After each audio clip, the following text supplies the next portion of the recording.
Evening. Welcome. Kapow, kaboom. It is Wednesday, the 9th of December. It's 6 o'clock here in the United Kingdom.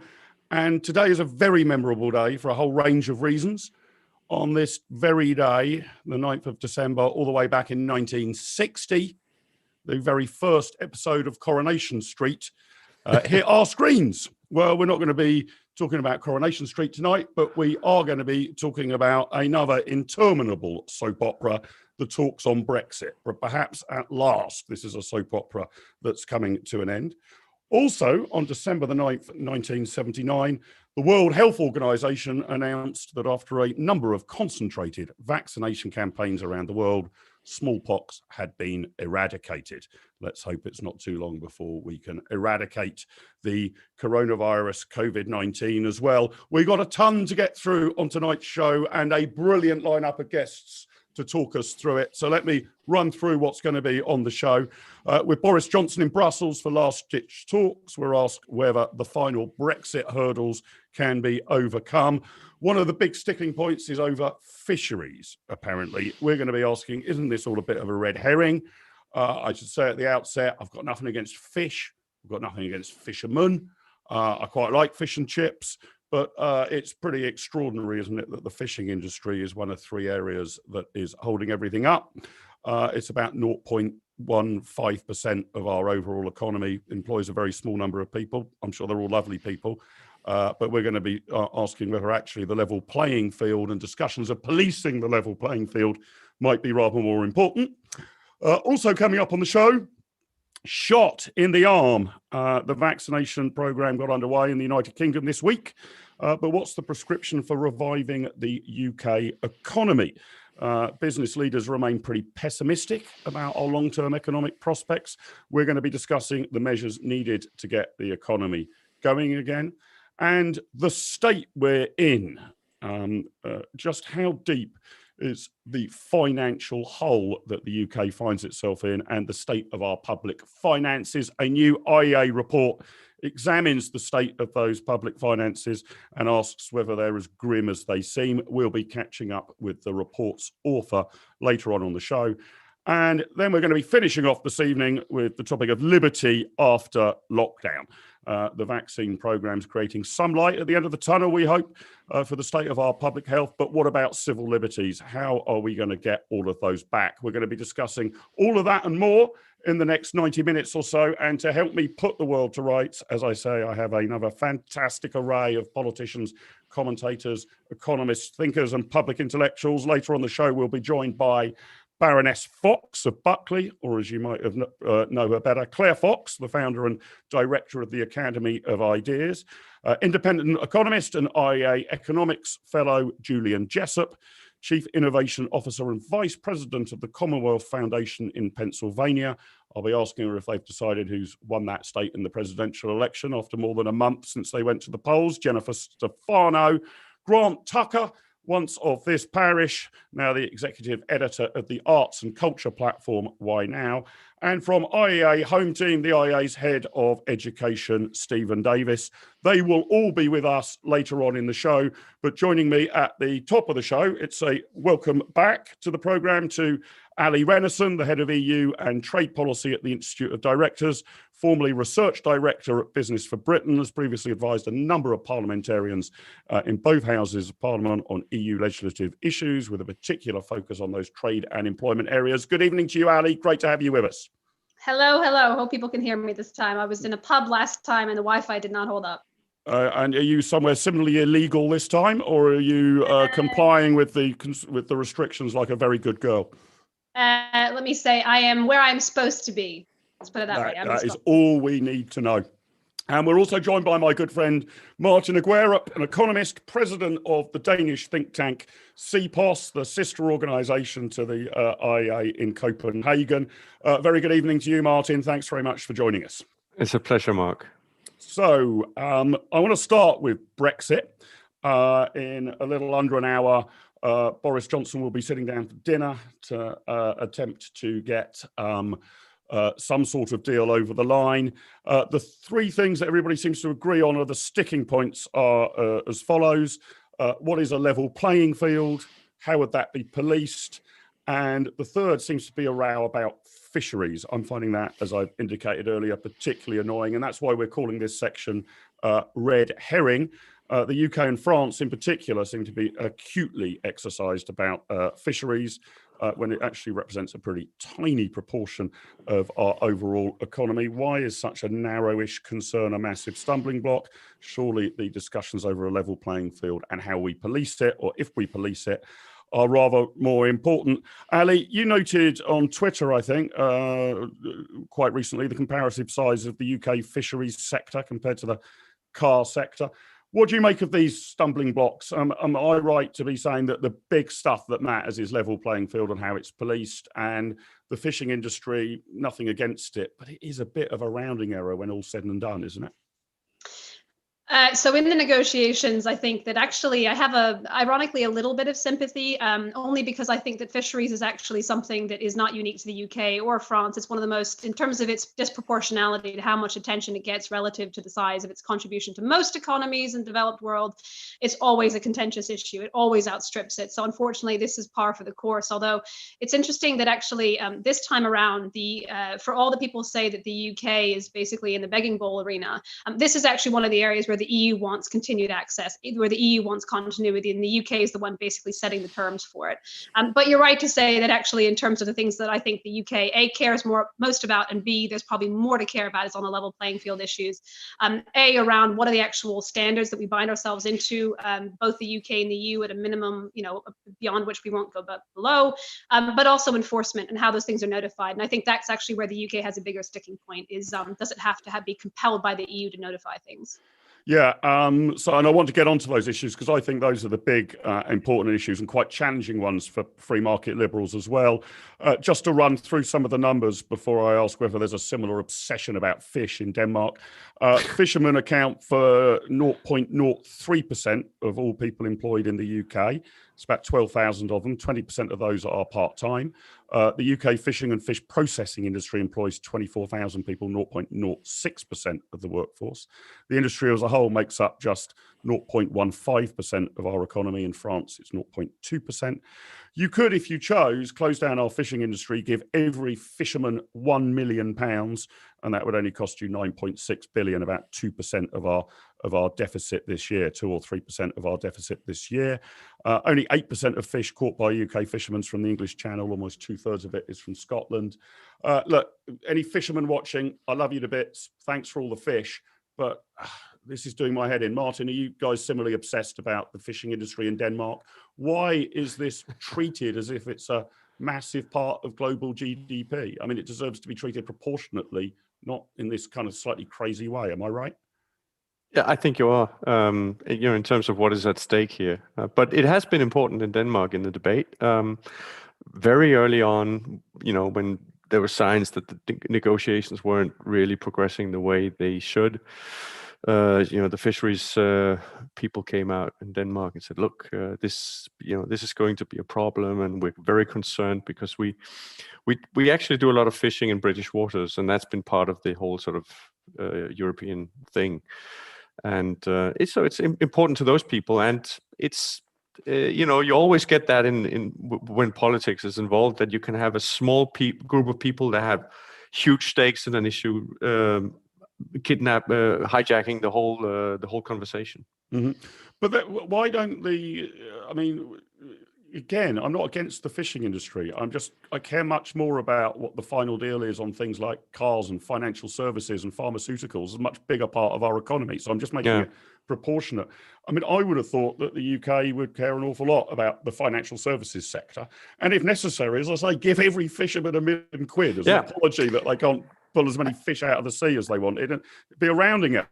And I'm sure Allie could say a lot more about this, but this is in fact always what economists suggest when there are trade issues and small groups that say, well, this is going to cost us and our whole livelihood, and they produce this so much cheaper, and we always suggest, well, look, we can get a situation where everybody is better off if we just pay this group of people to accept trade or accept the new technology or whatever it is.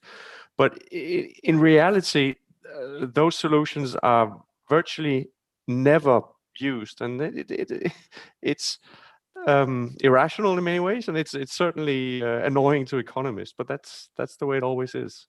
Jack England says in the chat, we would have many more fishermen if we had our waters back. Littlewood, you clown. Maybe it's fishing that should be leading our V-shaped recovery. Is that right, Allie? I mean, I was going to say, if I can play devil's advocate to play devil's advocate, apart from the disproportionality of it, I think that the argument in the fishing industry, and we have to actually separate these things out. I would love to think that people understood the differences between the people who fish and the processing and but people don't really get that nuance. Everyone just focuses on the people who actually do the fishing, when in fact, what we process, our ability to process, is as much as part of the sector as anything else. Mm-hmm. But I think people forget that, in that sector, there is a view that they can rebuild an economy that basically has been destroyed, not just by the common fisheries policy, for a number of different reasons coming together. But there does seem to be this view that it can become resurgent in the way that it once was. So that seems to be the argument, but I think it's pretty limited because it only looks at one part of the supply chain. Sure. Okay. Well, let's move on to the bigger bits then. On level playing field, Boris Johnson saying at Prime Minister's Question Time earlier today that the EU's present position is unacceptable. That it would almost be as if the UK had not got its sovereignty back. The particular point that the Prime Minister focused on was if the EU brings in new laws and the UK decides not to go down that particular pathway, that there would be retaliatory action by the EU. So there would be effectively regulatory convergence. Allie, what's your understanding of the level playing field? Because I sometimes think of it, it's obviously a sort of football analogy, but I sometimes think that the EU is asking for more than a level playing field. They actually don't want the team they're competing against to have better players, more energetic players, better trained players, more naturally talented players. A kind of level playing field of sorts, fine. But then I want real competition on that playing field. And the EU seems to, my impression of it is it wants a uniformity, not actually a battle to take place on the playing field. Am I being unfair? Not completely. I think the EU always will take and go for uniformity in anything. The whole thesis underneath it, sort of, why does it exist, is it's bound into rules of uniformity that everyone follows, because it's not a country and therefore it has to act like a country, and the way it acts like a country is its rule book. Having said that, I think that it's important to remember process and substance. So on substance, and this is where I get a little bit confused by, I remember the manifesto, the Conservative Party manifesto had a position in it that said that they were going to cast off the yoke of state aid rules, but to be able to enact a buy British policy for public bodies in agriculture, which was kind of actually mind-blowing for a Conservative Party to be proposing. We know that you want to take back those powers, but for that purpose, it's a bit confusing. So I think the EU is, in some ways, on substance, and I distinguish that from process, actually in a fairly good position, actually I would say better than the UK, of wanting as much sort of fair competition, as say, as possible. But the emphasis is the word on fair. I think sometimes the EU can not want competition, but call it fair, effectively. Mm-hmm. So it definitely wants uniformity. It gets hung up on process. But I think we do have to remember that at this point in time, the UK shouldn't be acting like it doesn't, A, shouldn't want, and B, isn't completely normal in trade agreements, particularly the deeper or the closer that you get with a market, to have rules that basically keep a government from going off and unfairly subsidizing your industries. What's the point of having tariff-free trade if one is free to basically go and subsidize to high heaven? Martin, what should free market liberal economists make of all of this? And I do get a bit betwixt and between about it. As you know, I voted for Brexit, but it was a balanced judgment in my view. And on the one hand, I want lots of regulatory competition, right? I know some people say it's the race to the bottom. I don't think it is. I think it's the race for the best regulatory system. And if you guys have got better regulations in Denmark and a more productive workforce or whatever, hurrah for you. You can compete with us and we'll learn from you. On the other hand, I'm conscious that having a whole swathe of different regulatory systems, you can argue, is a barrier to trade. It's non-tariff barriers that act as a barrier to trade more than tariff barriers. What's the sound liberal economist position and take on this, Martin? Do you want the UK to be competing against the EU or somehow aligned to it? Well, I think, politically, this may not be possible in the short run, but I think a good way to go is to for Britain to be open to different regimes. And so if you want to build a house in Britain, why not accept building to German or Dutch building standards? For instance, just to take that, as far as I can tell, houses in Germany are pretty safe.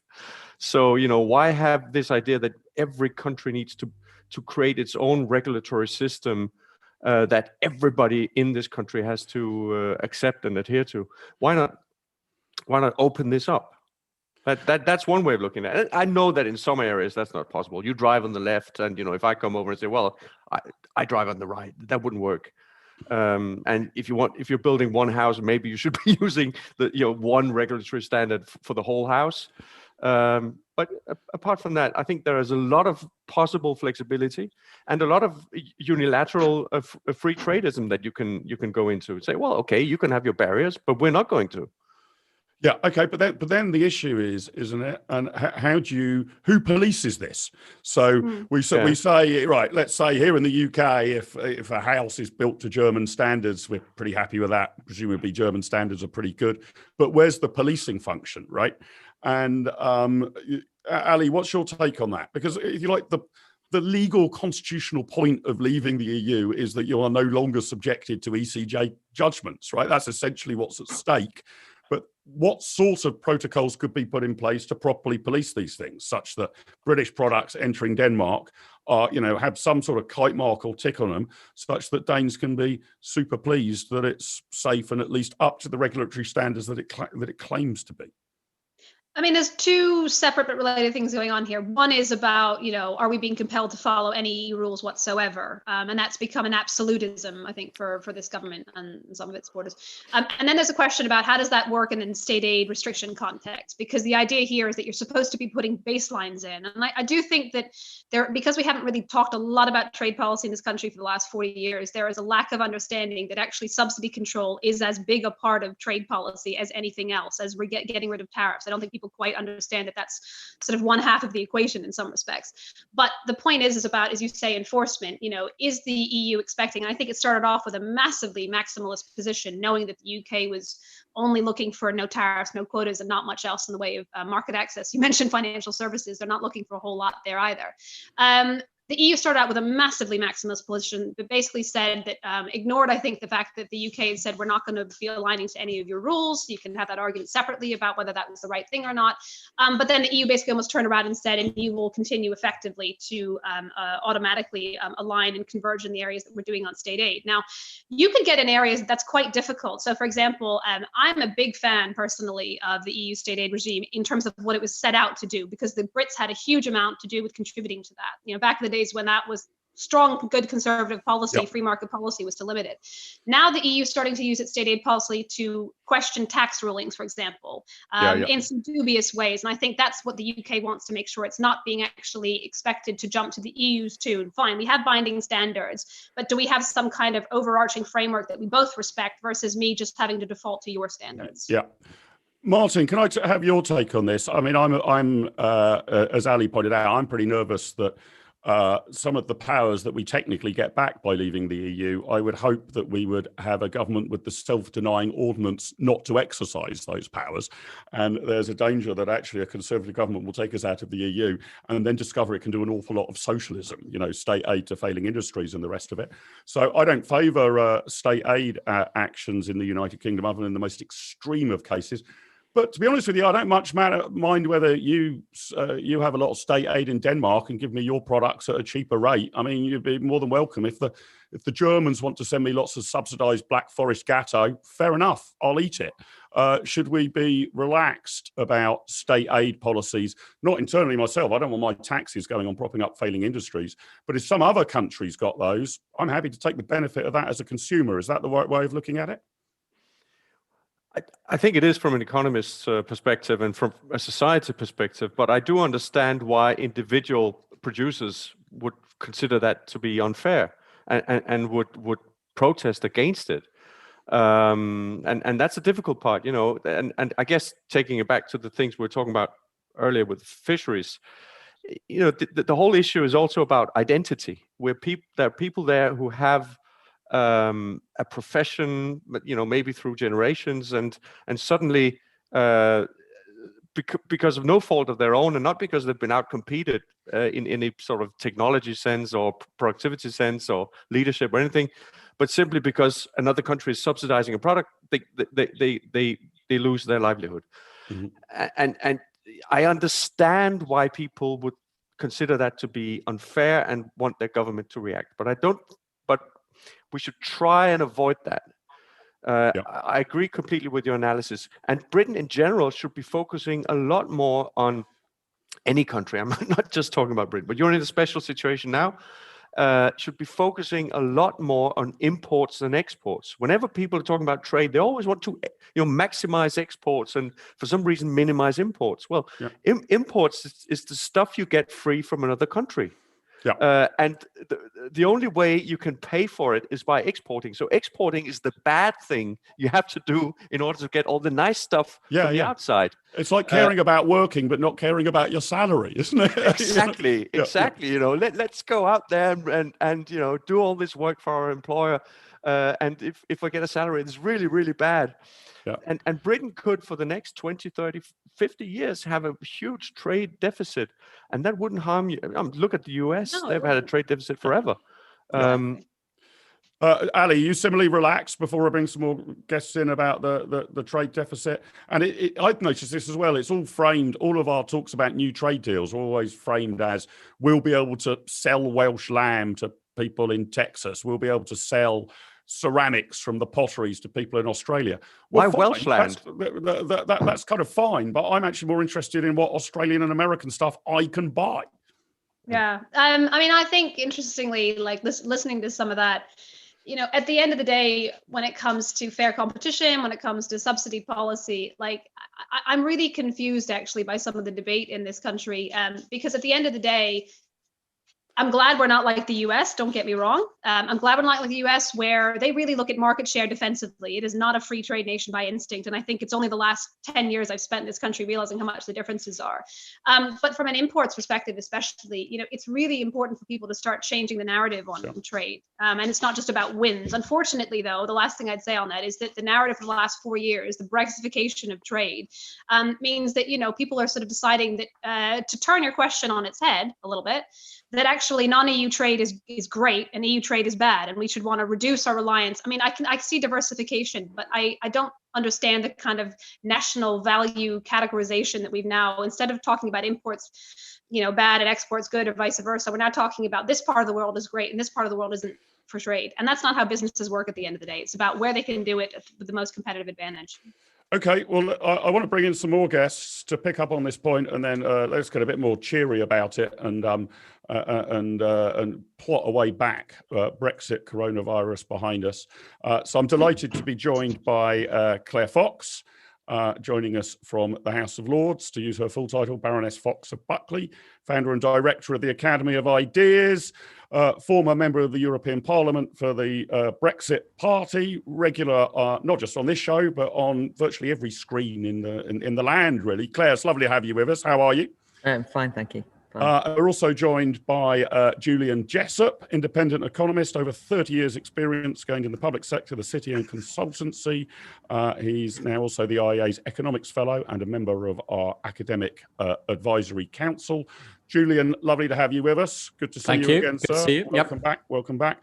And from our IEA home team as well, we're joined by Steve Davies, author, historian, head of education here at the IEA, previously been at the Institute for Humane Studies. Steve, it's great to have you back with us as well. A very good evening to you. Claire, can I start with you? Where's this all going to end? Boris Johnson's 34 minutes away from sitting down for his fish supper. Are we going to get a deal? Are we going to have no deal? What do you want to happen, and what do you think will happen? Surely to God, it's the end game now, isn't it? I keep hearing that there's always, today's crunch time, this week's crunch time, and it just seems to roll on forever. This really is the end, isn't it? Partly. I've just listened to your very interesting discussion there a minute ago. And it strikes me that because at the moment we're focusing on whether to get a deal or not, Brexit gets reduced to trade deals or not. But nobody in 2016 voted for a trade deal or not. That wasn't the basis on which the political conversation happened. So it's similar to your questions about fisheries. I mean, I think we all understand small industry. Why has it become such a big issue? But of course, it's symbolic about having control over the waters around the country. And it's not just about how many fish you can catch, but it's about who gets to say which is your waters, and the fact that the British fishers aren't allowed to fish in their own waters, but the Danish or the French are, those kind of things, right? And therefore, as a matter of control, the whole issue has developed a much greater significance. And in that sense as well, it's not just about the number of fishing. I don't want to just go back to fishing, but I think it's broadly, because I think it explains, is you've got the coastal communities that feel as though they are communities that have just been shafted over the years, and they experience that often through rules that have had damaging consequences on their local environment and their jobs and their livelihoods, which are not just about, you can give them £1 million, but people don't just want money. I mean, it's like furlough, right? I mean, furlough's not just, people want to work. They want to believe in what they're doing. They have communities, exactly. And in fishing community is a big deal. Sure. So the reason I'm saying that is because I genuinely think that when you ask me if it's the end game on Brexit, the end game is posed as though getting a deal is the end game. And the reason why that always kind of feels wrong for many people who voted leave is because it underestimates or misunderstands the nature of what 4.5 years of angst and pain and political anxiety has been about, which is to feel that you have control over things. And so, even your questions about, which I thought were really interesting, in an ideal world, I mean, I think you and Allie had an interesting exchange there about, state aid. It doesn't matter what one thinks of state aid. I think Allie made the point that British politicians actually helped design the EU state aid rules. But the point is they did so to avoid accountability at home. Right. It doesn't matter what Ali thinks. It might be the best rules in the world. The EU rules are not all awful. People didn't vote to leave the EU because they hated the rules. They hated the fact that they couldn't change the rules, that it doesn't matter. So Claire, so in that sense, he can come back with a good deal. He can come back with a deal, but if it feels as though sovereignty is not restored, it will not be over. I never thought we'd be in this situation, Claire. You're talking about the symbolic importance of sovereignty from the House of Lords, and I'm being a materialistic Marxist who just cares about how many fish there are in the sea and how many we can get out. I didn't think it would be this way around at all. Julian, let me come to you. What's your? Do you agree with me that fish is overstated? As a probably should be much more interested, really, objectively about level playing field rules and how they're policed. That's going to have much more impact on the economy. Sympathetic to the fishing industry, but it's not the whole picture. And where do you think we're going to get to? I see on you're like me, a betting man. I see on the betting markets now, the chance of no deal is coming in towards evens again. It's about 60% chance according to the betting markets for deal, 40% no deal. Where do you want us to end up? Where will we end up? Okay, well, first of all, on the fishing, yes, economically it's relatively unimportant, but symbolically it's, I think, critical. It summarises a lot of what the vote for Brexit was about sovereignty and regaining control. So even if, say, only 10,000 people are actually directly employed on UK vessels, remember that we did fight a war over the Falklands not so long ago where the population was only 3,000 or 4,000 people. So you can't just look at the numbers of people involved. They're the principles as well. I also think, I know, Mark, you touched earlier on the relative importance of the financial services sector. Actually, all the evidence is the financial services sector can pretty much look after itself. despite all sort of doom and gloom about hundreds of thousands of job losses, the amount of jobs that have moved to the rest of Europe is actually pretty small. And even people like the former Bundesbank president who now runs UBS was saying that there's no credible alternative really to London as a global financial centre within Europe. So I think it's reasonable to give more weight to fishing than its importance to the economy might suggest. In terms of where we're heading up, I still think a deal of some type is more likely than no deal. But to be honest, I've almost got to the stage where I don't care anymore. I just want it to be over. Yeah.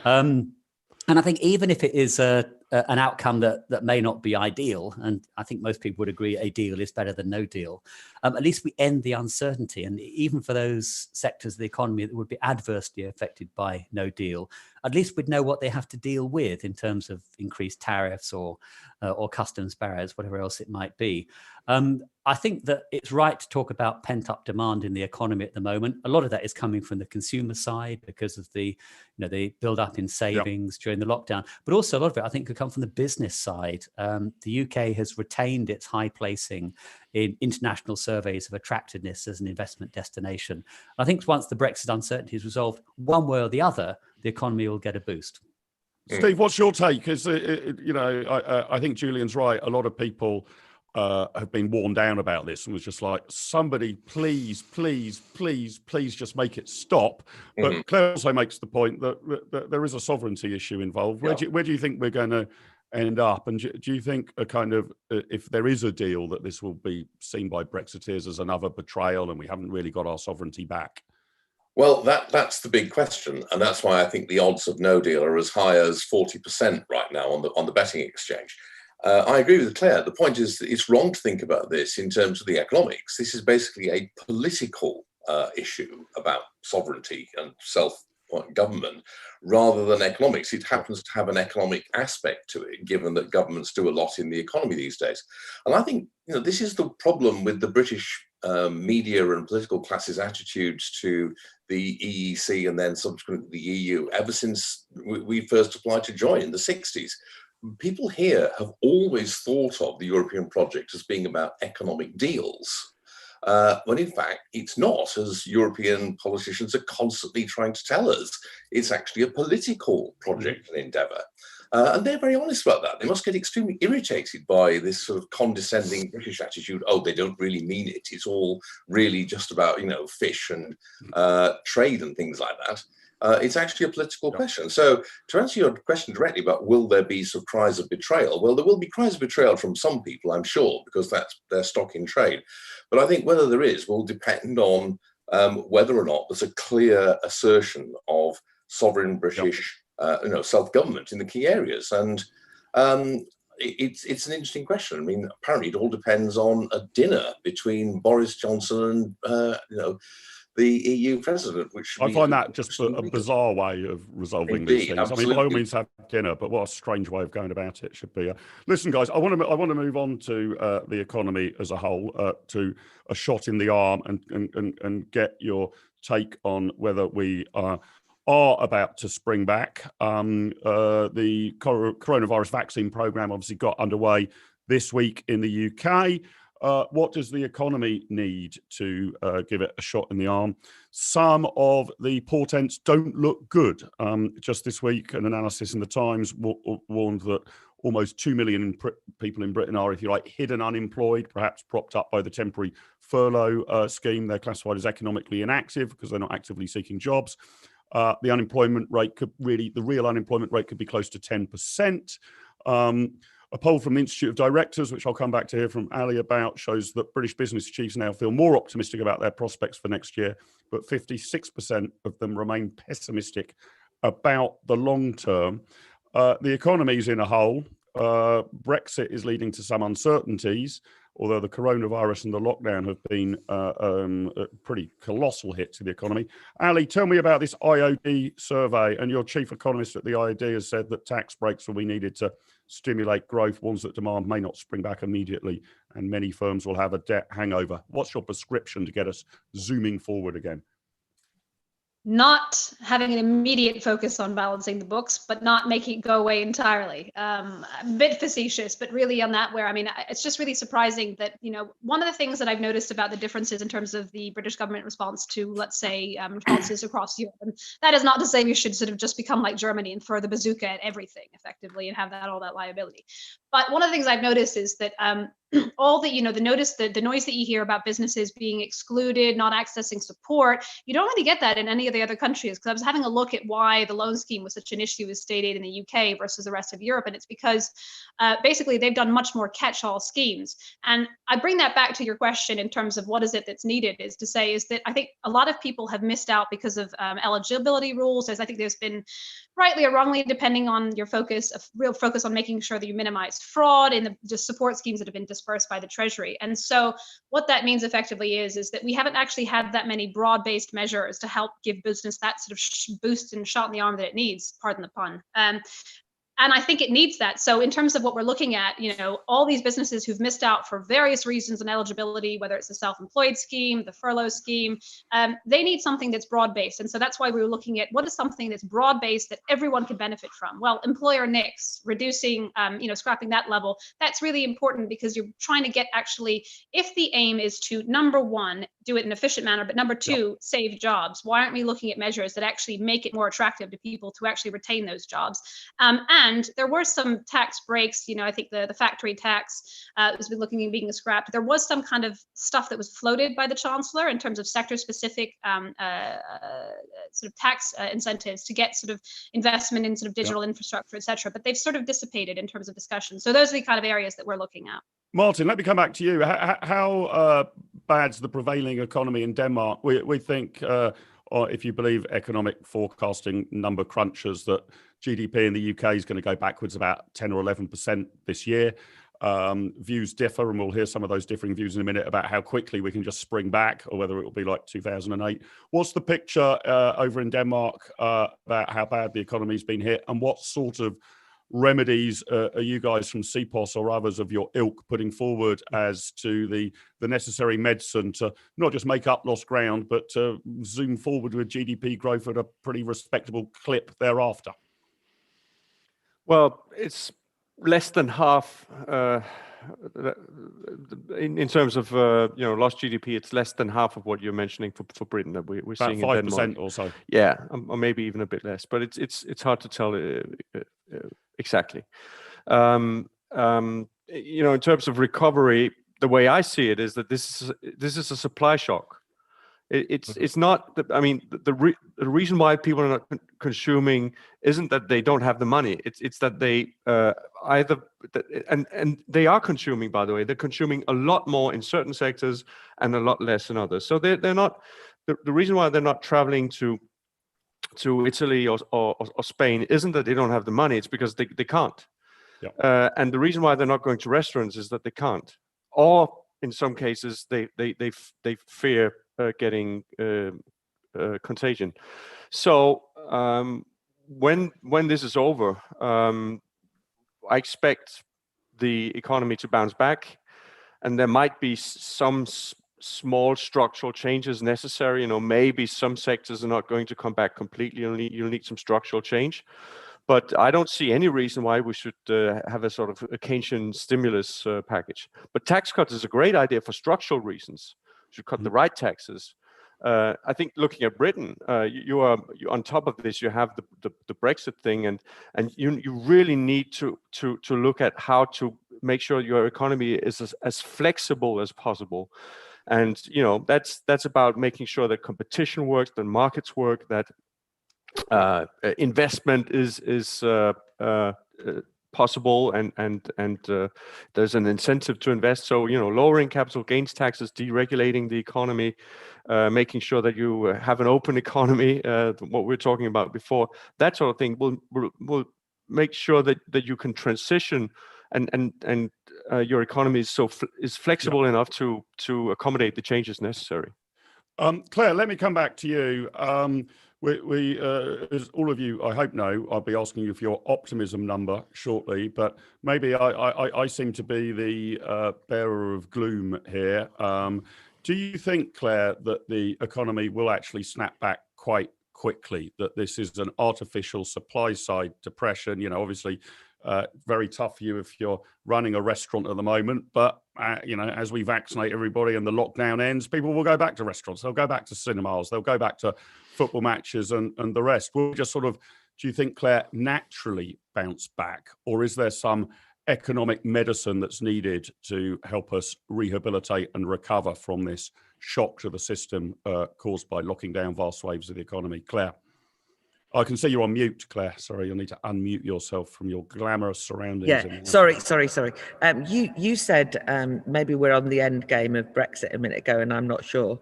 And now you're implying that we're definitely on the end game of COVID, and I'm absolutely not sure. I mean, what I think is necessary, and the technicalities of how this would occur in terms of a bounce back. I agreed with the points about flexibility in particular, by the way, and experimentation in some ways to see kind of what would work, still requires a huge amount of energy and confidence that, right, we're all going to, you know, get stuck in and get the economy back. But there's no sign of that. You know, the vaccination has not led to the idea that everything will now open up.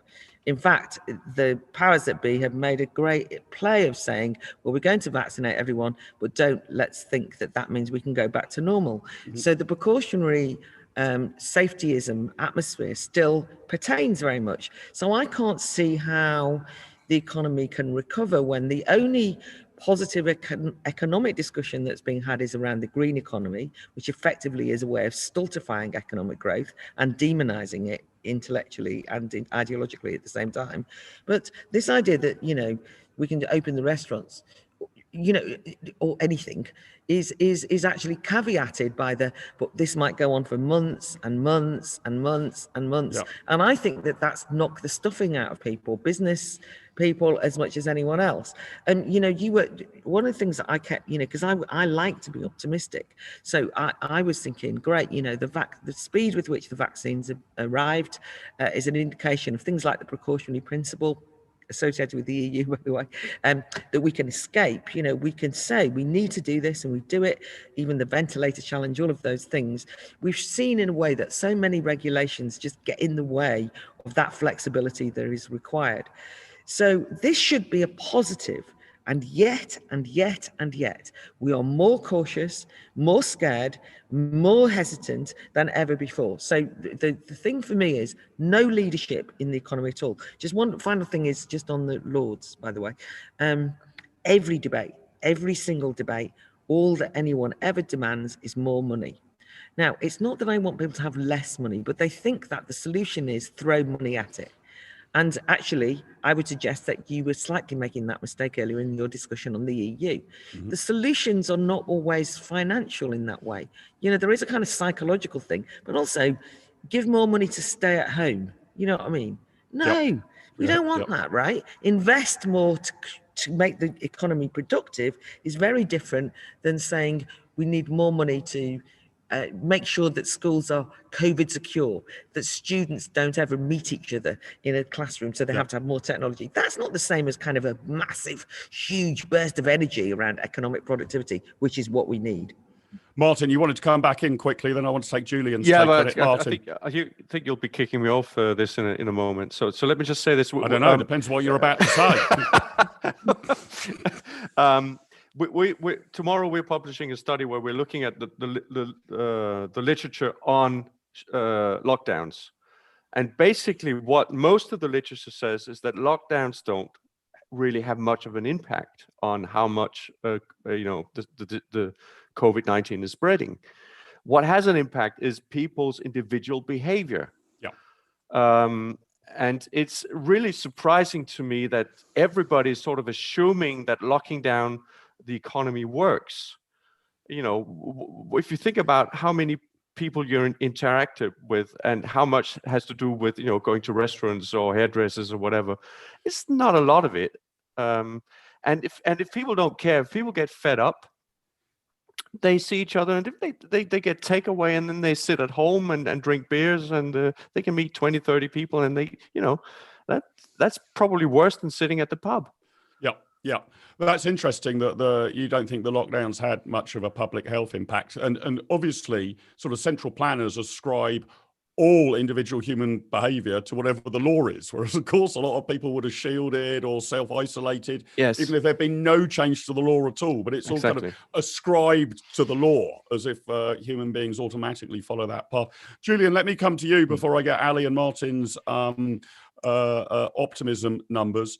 What's your feeling about the overall confidence in the economy, Julian? Is it sort of we got nothing to fear but fear itself, as Franklin Delano Roosevelt once said? I think his Republican opponent said that actually the only problem in the economy is a lack of confidence. He was laughed at, but saying we have nothing to fear but fear itself is just a more elegant way of saying exactly the same thing, isn't it? Well, I think there's a lot in that. I remember just a few weeks ago, the Chancellor was saying that our economic emergency has only just begun. I think that was exactly wrong. It's the wrong tone, but also wrong in substance. It does look like the second national lockdown in England has had a much smaller negative impact on the economy than certainly the first one, but also a lot smaller than many people feared. And I think the rollout of the new COVID vaccine is a game changer. I don't think it'll turn the economy around overnight, but we are at least now talking about a prolonged depression maybe lasting months rather than years. Yeah. Interestingly, the Office for Budget Responsibility published an upside scenario alongside their more pessimistic forecasts a few weeks ago. And I think that upside scenario is now looking by far the most likely. And in that scenario, the level of economic activity returns to pre-COVID levels by the end of next year. Importantly, unemployment doesn't rise much further than the current levels. I think that's very important. And there's no long-term damage either to the economy or to the public finances. So there's certainly no need to be talking about tax rises now. I think above all, though, that the government needs to get out of the way. I think the economy will rebound as the lockdown measures are lifted, and equally important as consumers and businesses themselves regain confidence to do whatever it was that they would otherwise be doing. And I think we will be pleasantly surprised at how quickly the economy does recover over the next few months.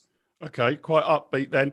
Allie, let me come to you for your final words. How optimistic are you feeling? As you know, on this show, we have the highly market sensitive, live with Littlewood optimism barometer about how optimistic you're feeling over the next 2 or 3 years. Choose your number carefully, because, you know, the Dow Jones could well, you know, respond violently to whatever number you come up with. Must be an integer between 0 and 10. I'll give you a 7. Wow, I'll give you a 7. But I just want to briefly sort of say that, you know, the survey that you referenced of ours that talked about sort of optimism and that confidence number, that can take a hit really quickly. I mean, you know, for example, the no deal impact when it comes to Brexit, people can argue the cost, but in terms of the actual impact, people who will be affected, even if you're not affected, you've got that economic confidence multiplier effect. And that's what I think we worry about, is that the optimism is there, but if the restrictions carry on and the government doesn't treat people like grown-ups and explain what is the cause and effect behind why they still have the restrictions in place when the vaccine is there, I think that's going to swing negative pretty quickly. Okay, so a kind of cautious 7. Allie, thank you very much indeed for joining us. Have a good evening. Catch up with you in person before too many years are out, I hope. Otherwise, see you on another Zoom call soon, no doubt. And Martin, how optimistic are you feeling? You're kind of phlegmatic, but also sometimes a little bit upbeat. I'm trying to work out what number you're going to give me. How optimistic are you feeling about that? On what exactly, Mark? Optimistic in which? So a 10 will be. I get that. But optimistic about what? The extent to which we will live in a liberal, prosperous, free utopia in 2 to 3 years' time, where 10 is mission accomplished and 0 is we have become North Korea. Oh, right. Okay. Well, I'll give it a. You don't need to take it that seriously. I was lying about the Dow Jones responding to it. 10 months ago, I would have given you an 8 or a 9. Now I would scale back to a 7. I'm really concerned with the response of politicians and the public, and the acceptance of draconian and authoritarian-leaning policies. So that concerns me. But I'm still a 7. Still a 7. Okay, better than average. Martin, lovely to see you. I know you've got a another webinar to join. Well, you say it's another webinar to join. I suspect you're in Brussels and you're sitting down for dinner with Boris and Ursula in 10 minutes' time, aren't you? You know, that's why you need to be away 7 o'clock sharp. Good luck getting the deal over the line. Martin and Allie, lovely to have you with us. Enjoy the rest of your evening. I know Claire needs to leave soon, but I'm going to bring in a couple of other guests while I ask our tech team to upgrade them. I'll remind you that I'm always, each week, trying to do my bit to supercharge the economy by offering you 50 quid if you can answer a trivia question. If any of our panelists get it, don't shout it out, but I will share with you now the competition question. And the question is, what's the next letter in this 50-year sequence? And the sequence goes HWC, TMB, BCM, blank. What is the next letter in this 50-year sequence? HWC, TM, BB, CM, blank. I hope there's a slide that our guys can put up to remind you of that. You need to email lwl@iea.org.uk in order to win the 50 quid prize. We're still trying to track down some of our previous winners, but I will give you £50 of my own hard-earned cash if you can get the next letter in that sequence. HWC, TMB, BCM, blank. What's the letter and why? And why? Don't just guess any random letter in the alphabet. Lovely to welcome 2 new guests to the show. Jennifer Stefano, lovely to see you from Pennsylvania. Chief Innovation Officer and Vice President of the Commonwealth Foundation, previously held leadership roles at Americans for Prosperity. Former Emmy-nominated reporter and anchor, regularly appears on broadcast networks such as Fox News and CNN. Good evening from London. Good afternoon where you're at, Jennifer. Good evening to you, Mark. Good evening, Britain. It's been a few weeks since I last spoke to you. Are you any closer to having worked out who the hell won in Pennsylvania yet? Yes. Well, lucky for us, we live by the rule of law in the United States, and we are following it, which is good. And our electors in Pennsylvania have been certified, and we certified Joe Biden as the winner in Pennsylvania. At the same time, there has been allegations of voter fraud. They've been referred to federal prosecutors. There are issues moving forward in the court. And in the United States, we follow our justice system and allow it to play out. And I have confidence in both. And in, that doesn't mean there's not a lot of consternation. But I always say this, the Americans are usually fast and efficient at everything. But here in the UK, we can count and resolve our elections in about 4 or 5 hours. Just to let you know, it might be something we can export to the rest of the world, this democracy idea. Grant, lovely to see you again. Grant Tucker's the executive editor of Why Now, an arts and culture platform covering music, arts, theatre, television and film. Previously media and entertainment correspondent at the Sunday Times, and an old boy from the Institute of Economic Affairs. Good evening, Grant. How are you, my friend? Lovely to be with you. I'm feeling great, actually. I'm very happy that the theatres are back open. Good, excellent. I bet you are. I bet you are. Before I come to you with some of your take on the wider state of the Western economy, Claire, I know you need to leave us before too long. How optimistic and upbeat are you feeling, Claire? Once we've resolved Brexit in the way that you want it resolved, somehow extracted ourselves from this ghastly intrusion into our liberties, cracked COVID-19, 2 to 3 years time, 0 to 10. Where are you on that spectrum? Claire, give us your take, and you'll need to unmute yourself again. I'm going down the scale, I'm afraid, Mark, I think from the last time. I mean, for me, it's the attack on liberty that's the most damaging. And I think that, in order to, for liberty and freedom to mean anything, they have to be lived. And I think that there's a danger that we have so put them to one side through fear and through the allowing our liberties to be taken without even an argument in many instances, that we've forgotten how to live freedom. So I'm worried about that.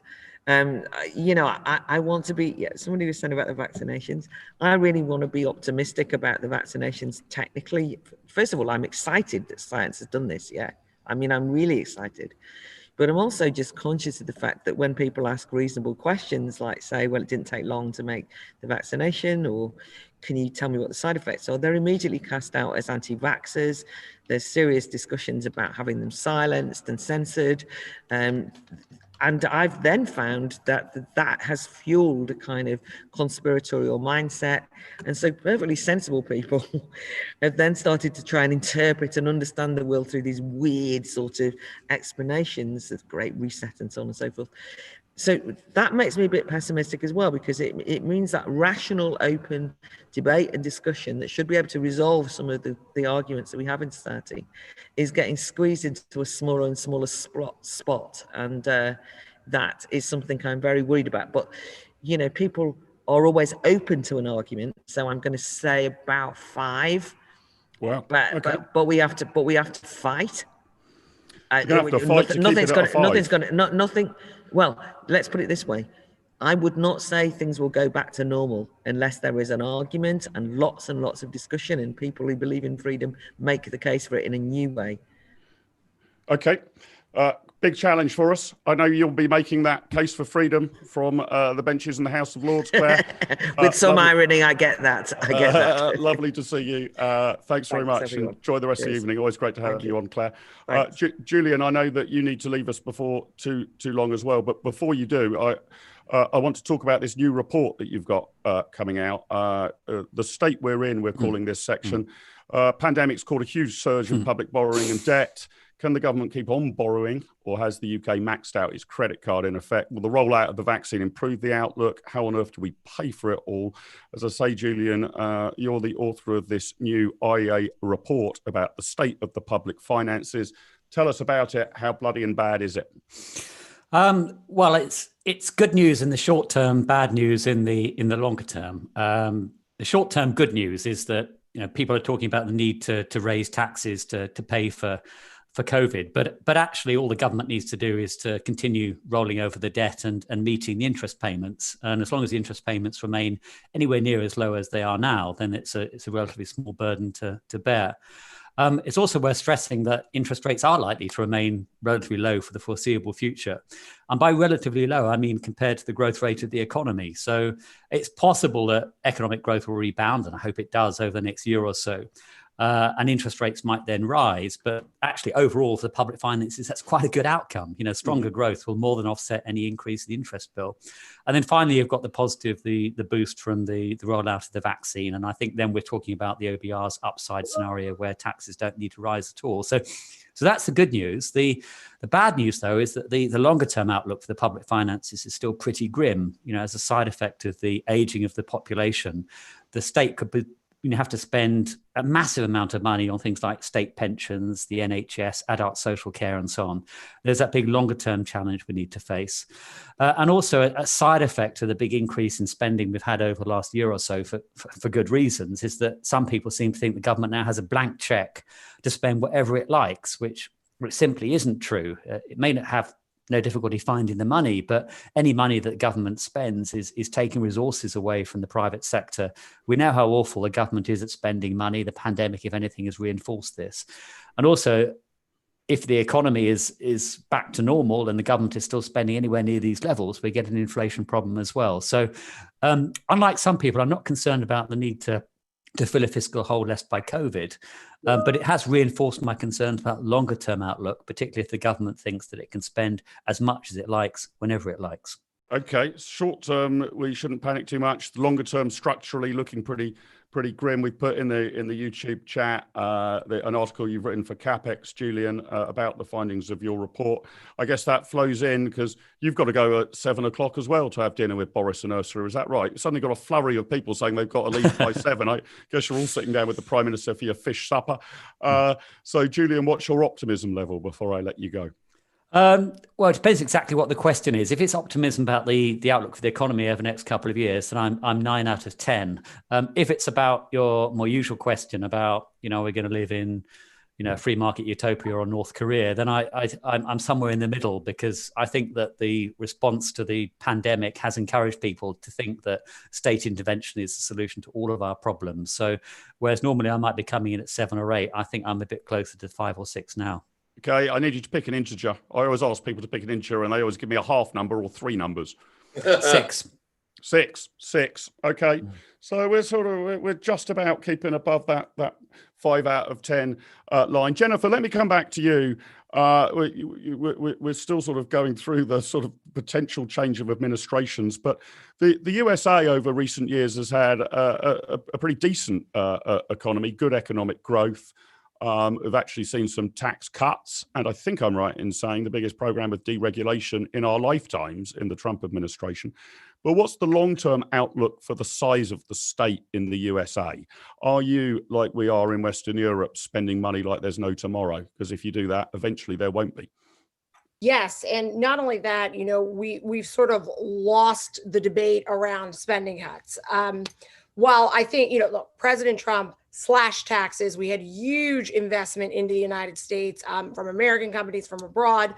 We then slashed regulation, which allowed proliferation of jobs and opportunity and prosperity. This is obviously pre-COVID, but where we're not having discussions in the United States, and I think what, to me, the Republican Party has to bring back, and what groups like mine have to start talking about, is that slashing government is in fact a de facto tax cut. It can even be better than that. And, we have to go back to making the case that the private sector does things better. And we're even seeing that, in the race for the vaccine and sort of back when the United States bailed out the banks during the Great Recession, there were companies that just said, we're not taking government money, and their ability to meet needs or to fix things was much greater. And I think, during COVID, clearly, we had an issue with the supply chain. Some of the shelves were bare. We don't really see that in the United States. And it was moderate compared to anywhere that really truly has shortages.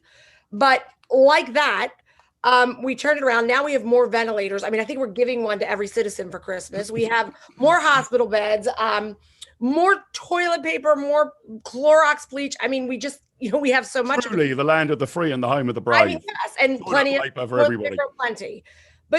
And this is what happened to our GDP, right? It just tanked. And then by the third quarter of this year, the GDP shot up, and you have a wonderful actually graph on this on your BBC website, by 30%. We just turned it around when the lockdown eased. So I think the American people are ready to sort of redrive the economy, and we really have been able to show where the free market provided answers and solutions and fixed things quickly, as to our government still sort of plodding along, shutting life down because they're panic stricken. Sure. Grant, let me come to you. You're the youngest person on the show tonight. You're that's a good thing. 16 or 17? I can't remember how young. How young are you? You're a wee nipper. 28. 28. I was pretty close. Me and Madeline Grant were born on the same day. Yeah, you and Madeline Grant of the Telegraph were born on the same day. There you go. That should have been my trivia question. But the reason I point out your relative youth is potentially this is an intergenerational matter. I mean, governments are rattling up debt. We're spending it all on Steve and myself. Mm-hmm. You're going to be picking up the bill, right? Well, yeah, definitely. And it's a huge amount of money the government spent. But then again, I'm not somebody that stays awake at night thinking about the national debt. It's been a huge emergency. It's been a pandemic, a once in a lifetime kind of thing, at least we hope. And so I can understand why the money's been spent. But my worry is actually what carries on after this. I think Julian picked up on it. It's that kind of thing. Well, you wrote the check last year for coronavirus. Why can't you write the check this year for child poverty or any other sorts of problems that may occur in society? And I think that's the thing that's really going to worry me, because how do you tell the public no? Yeah, I've always been confused about that. Steve, let me come back to you with often the argument is, well, if you found the money for X, you must be able to find the money for Y. Presumably, if you've spent the money on X, it would follow that there's less to spend on Y, right? But the appetite for increased public spending seems to know no bounds in our present public discourse. Well, indeed. But also the problem is that right now, modern monetary theory, as it's called, which is that there actually is a magic money tree, is really gaining a lot of purchase, both intellectually and in terms of public argument. And so the argument is, well, okay, you spent that money on this, but you can always just print some more. Mm-hmm. The government has the Bank of England. It can, pay itself as much money as it wants. Now, technically, that is true, but that is. But it doesn't come without consequences, right? Yes, precisely. That's the thing. And so, as Julian put it, where you can spend tons of money and not have any inflation while COVID is going on, because everyone's not spending the money, they're staying at home. But if you were to do that or anything else once the economy has returned to normal and life has returned to normal, yeah, you probably would have inflation, and in pretty short order. So that's the problem. I fear we are going to have at least one spell of inflation before people will sort of cotton on that this is not the way to go.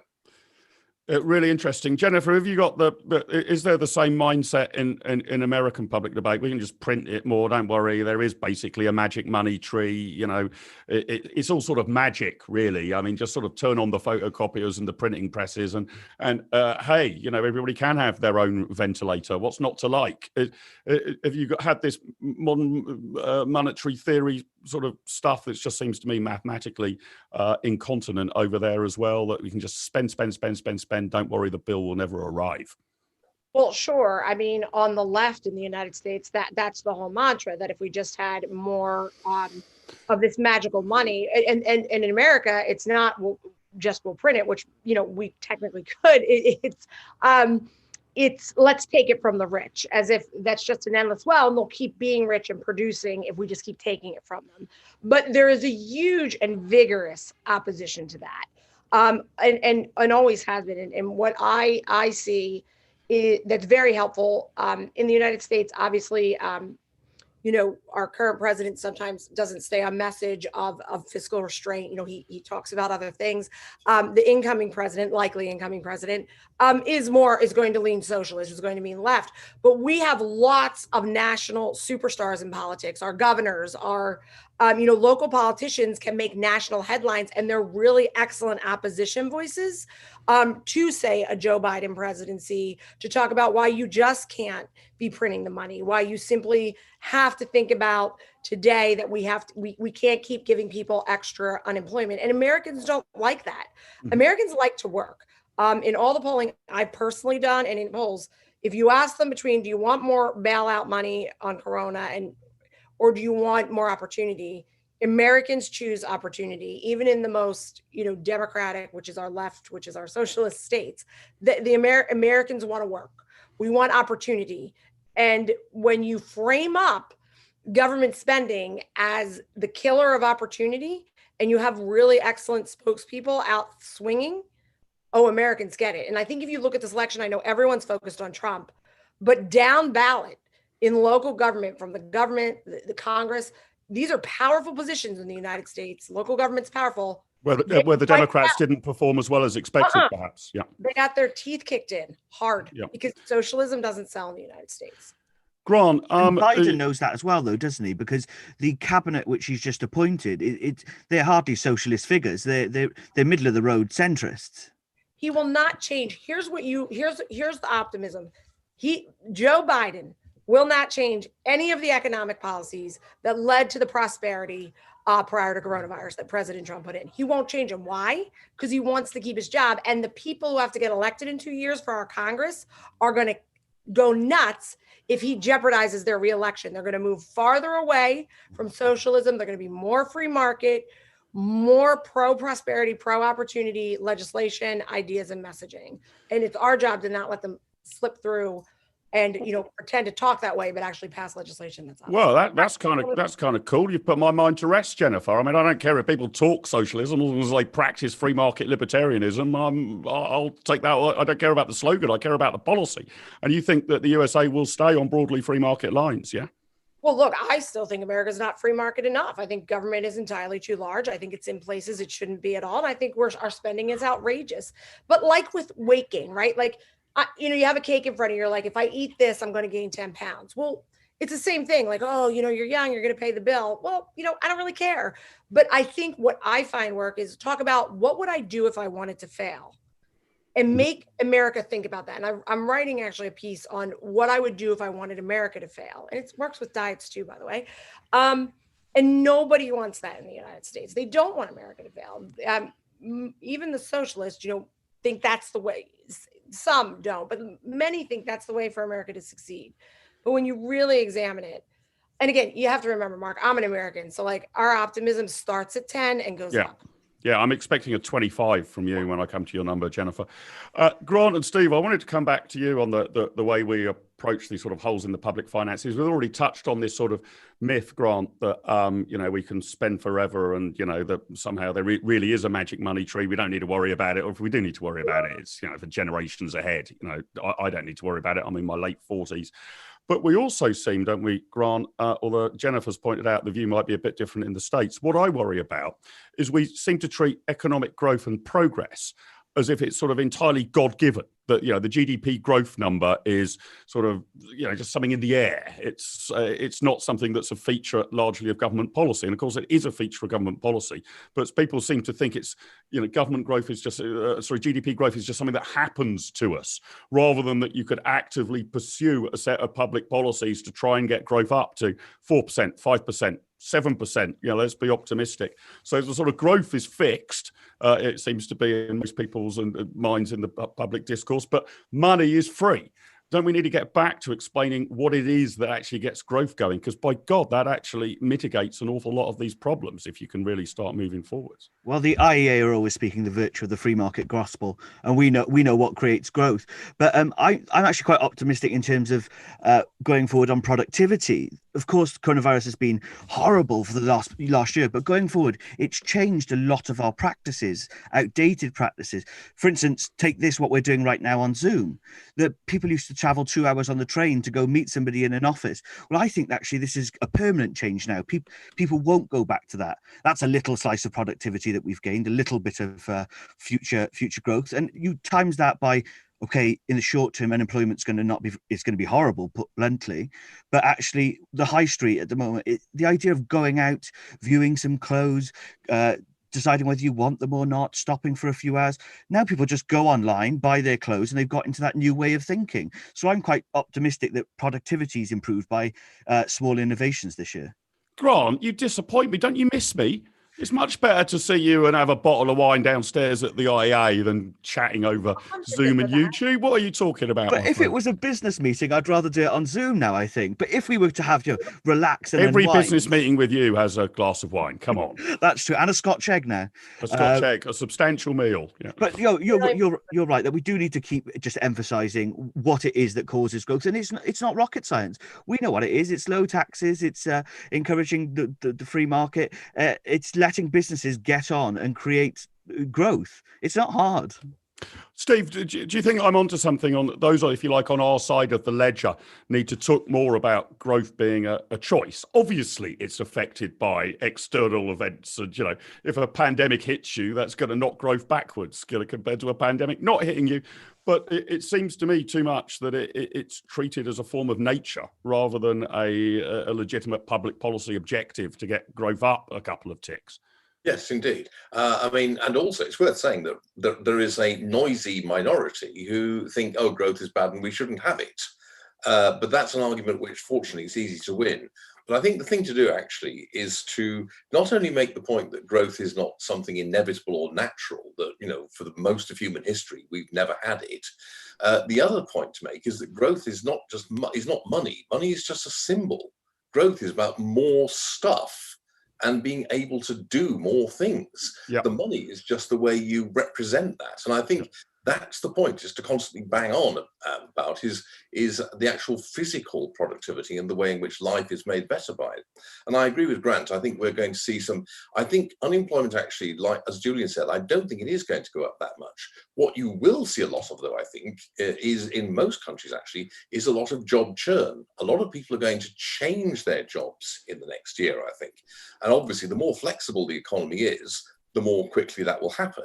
Right. You'll get a rise in unemployment precisely if your economy is not flexible enough to allow people to move from, say, jobs in brick and mortar retail to jobs in online retail or other areas. Okay, I want to finish up by talking about our freedoms in general, not just measure the money, however important the money is. So, Steve, you've segued into that. Liberty after lockdown. Are we actually starting to get our freedoms back? Here's a few thoughts for you to conjure with. Our Deputy Chief Medical Officer, Jonathan Van Tam, here in the UK, Jennifer, has suggested it could be a good thing if some of the, quote, good habits picked up during the pandemic, such as social distancing, face masks and hand sanitizers, persist into the future. Annabelle Denham, our comms director here, pointed out to me, these aren't really good habits. They're government edicts, right? It's not been a change of habit we've seen. We've been forced to do it. Yesterday, our chief scientific advisor, Patrick Vallance, warned that restrictions may stay in place until next winter. Is Ronald Reagan's view that nothing lasts longer than a temporary government program coming to light here? Because you would have thought, would you not, that with the vaccine coming on stream, that we should be able to return to something like normality pretty quickly. Here we have in the UK 5.8 million people who are either over 75 or somehow other classed as vulnerable. Within weeks, the government plans to be vaccinating 1 million people a week. So we should be able to vaccinate the vulnerable within 6 weeks. But we're keeping our lockdown in place until February, and our furlough scheme of the government paying for workers until the end of March. Jennifer, this depresses me a bit because it almost seems like restrictions are rushed in with haste. We passed unbelievable restrictions to civil liberties in the space of a day or so in Parliament, but it seems like it takes forever to repeal them, even when the threat of what they were supposedly there to deal with has receded, or one hopes when this vaccination program is rolled out, even ended. Am I right to be downcast about this, Jennifer? Well, may I suggest maybe advocating for more local government? And I think this is, it is very mind-blowing to me that your national government, your national government did this, because in the United States, it's the state level governments, and we're even outraged about that. Where I live, I have a county government and then a township government, right? And then there's a school board, there's a government for the schools. And I can have much greater impact, and we can do much better decision-making when we have the power locally and we can sort of thwart problems. Now, right now, we never got that type of legislation. It stays at the state level. So I think for you in Britain, it is problematic that they sort of seize that power out of your hands, keep it in London. And be careful what you wish for, Jennifer, because in Wales, where it is devolved here, they've just brought in a new law where they won't let you allowed to sell alcohol in the bars. Yeah, that's pretty crazy. And that's a devolved. No, in the United States, our governor did the same. He did the absolute same. And then there was a run on the liquor stores, which in the state of Pennsylvania are actually run by the state, not free market. We could go on hours about that, and it's different in every state. But yeah, our governor did the same thing. Ludicrous, right? But again, it's about personal responsibility, right? So it's a lot of no judgment, Grant, but your age group hooking up, spreading the virus, problematic, right? So they go ahead. One can only hope. Yeah, right. If you do that. But I'm, my thing is, I'd rather have that decision made for me at the county or township level, where it's a couple thousand people making the decisions of what to do, then, certainly not. The federal government would not do that. They have no authority. They have no right. The states can. And there are states that are much less heavy-handed and not seeing the spikes. And there's a lot of science to back up the mask wearing and the untargeted shutdowns do not help focus. And that's what local government does best. But I do believe in the spirit of the British people. And I think, being a noisy, tireless minority, and I do think people are terrified, lots of them, even in the United States, but having a ceaseless, tireless minority of people banging on about freedom and our rights, God-given, not, as I teach my children, our rights come from God, not government. Government protects them. You work for us. You don't give us our rights, would be very important. In a place like that. Grant, you seem to your homeland of Wales. You're pretty unimpressed about what's gone on there, right? And my worry is I can see exactly what Jennifer's saying, that you can have horses for courses rather than a one size fits all. And a lot of problems, I think, in Britain are because we've got the most centralised government in the Western world. 95% of all tax and spending decisions are made in Whitehall. But nevertheless, the worrying thing here is the Welsh don't seem to use their devolved powers quite as sensibly as the Pennsylvanians or the Oklahomans or the Texans or the or whoever. What the heck is going on in your homeland, Grant? It's we had the curfew presumably because COVID can tell the time, and now we've got this ban on alcohol because the virus can tell whether you're tipsy or not. Is that the rationale? It's absolutely ridiculous, and as usual, it's decision by committee, and it's not exactly the brightest sparks on that committee, clearly. But what I would say is, and I've always got an optimistic note. I think it's actually a really good thing in terms of going forward as young liberals and libertarians. I think this is creating a brand new generation of libertarians who see how ridiculous the state is and the rules that they can make on a whim, and they're getting more. These are my friends who have never been political before, suddenly have these really libertarian positions. Well, I should decide what to do. I don't like the government treating me like school children, I heard the other day from somebody who had previously never expressed a political opinion. So actually, I'm really optimistic that although this year has been horrific in terms of government intervention, the people will fight back. Steve, what's your take on this? Some of it's got beyond kind of irritating and into preposterous. I mean, when we had a whole news cycle of government ministers having to define what a substantial meal was, because you're only allowed alcohol in a restaurant with a substantial meal. So is a Scotch egg a substantial meal, or is it, can you order a starter? Can you order 2 starters? Or do you have to have a main course?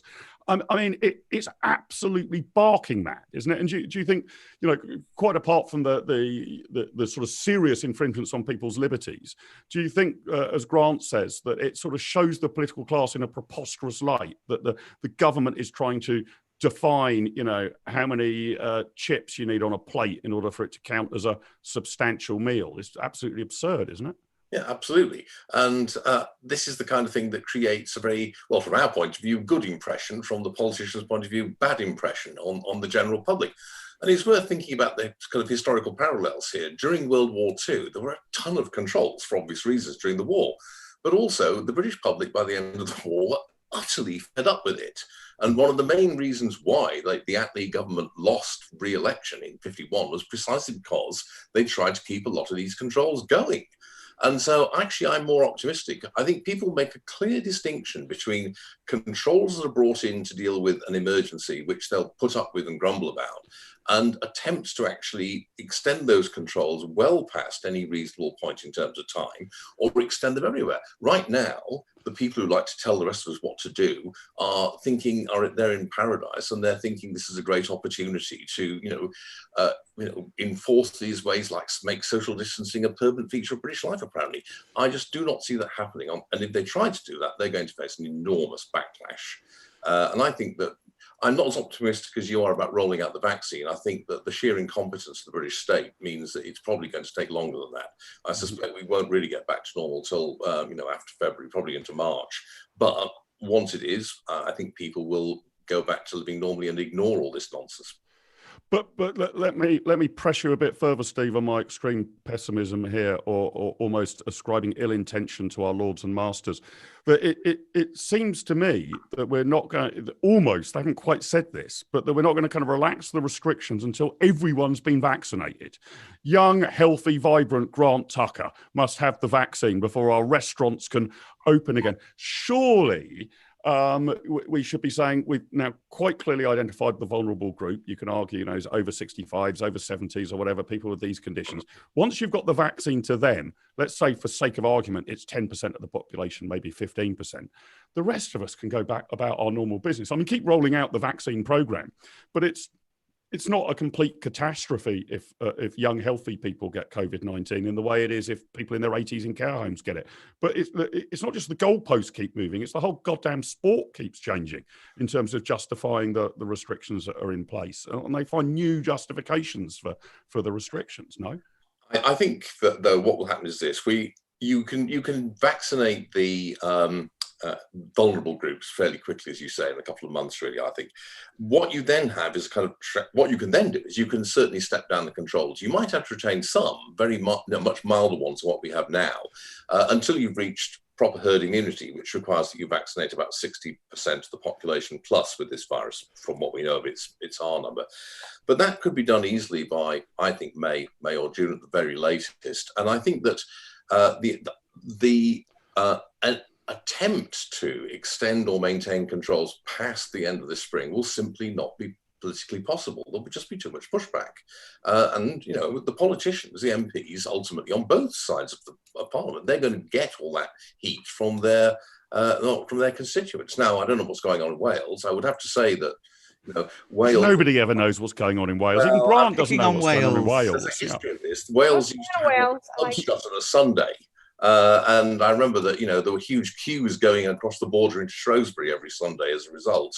But, who knows what is going on in that part of the world. It's the chapel, that's what it is. It's the legacy of Puritanism. But it certainly wouldn't have happened in Manchester, I can tell you that. Well, in Manchester, they also had a silly rule. My favourite one of the first lockdown, it was just as they were releasing it and when you having to have meals and stuff. The health officers in Manchester sent round people to measure. There was a restaurant selling pizza by the slice. They sent the health officials round to measure the slices to make sure that they were a substantial meal. Right. Yeah, that's getting crazy. Have you had any of this sort of statutory regulated red tape overreach in the States, Jennifer? People measuring pizza slices or whatever to make sure they conform with we're very law-abiding types in Britain, so as soon as we've decided the law is you have to have a substantial meal, very swiftly there'll be a bureaucrat with a tape measure measuring exactly how many pieces of pepperoni you've got on your pizza and whether that counts as substantial or not. Have you got the same mad bureaucrats in the States? Yeah. No, look, we didn't need COVID to have lots of stupid, overburdensome, ridiculous laws and regulation. Our governor, we have our Thanksgiving. It's a huge family event. He said, don't all get together. And then he said, if you do get together with anyone outside of your immediate family, wear a mask. And I thought, are you just going to criminalize everybody? Are you going to have people peering in each other's windows at their neighbor? I said, fine. When they come to arrest me with my family for not wearing a mask, I'll put on the mask, but I'll get completely naked. And then then what? Are you going to, is that legal? The whole thing becomes ludicrous. And what great leaders do, whether they're in Britain or the United States, is they work, and great governments that work with human nature, not against it. Humans long to be free, right? There's that eudaimonia, right? What Aristotle said, human flourishing. That is what people want. And I think, Stephen, you made a great point, I believe, about this. The fear happens, but the longer you survive whatever it is you're terrified of, your fear recedes, right? The threat could still be equal to what it was when you started, but you're like, I keep surviving. It must not be that bad. And there will come a time when it has to end. I think in the United States, there is a huge hankering to get back to work. Americans like to work. And they don't like not to. I was at a restaurant with my son and the waitress had missed us. We hadn't been there in a while. She is working every odd job she can, doing everything she can. So she does not, and she could easily go on unemployment, easily get the extra money. But I think she's very indicative of the spirit of most American workers. And some, yes, are taking absolute advantage and will not go back to work because the government gave them too much. But lots of Americans are refusing to take it and just doing anything they can to stay afloat. And the spirit that I see as well, and people like myself and others, is we're all shopping locally. I buy everything on the internet, right? But let's go help that local business. Let's try to order out from the restaurants. And that's on top of our regular charity. That is a huge movement. It crosses political lines.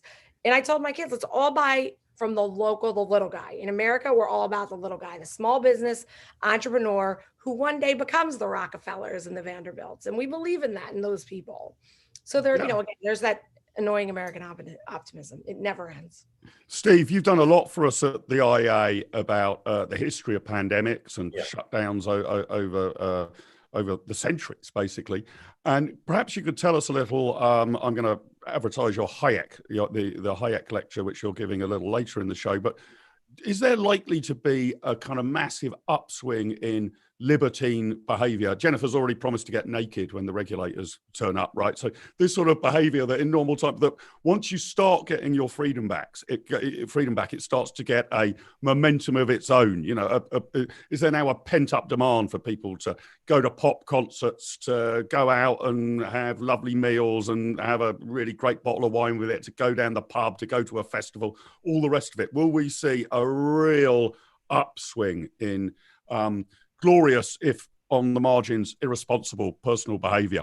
And hedonism. Yes, we will. Hedonism, undoubtedly. That's what we've seen in every previous major pandemic. It's what we saw after the great Spanish flu pandemic in 1918-19.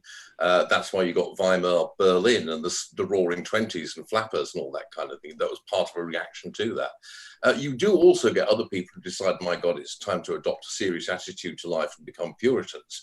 But I think they're outnumbered by the first.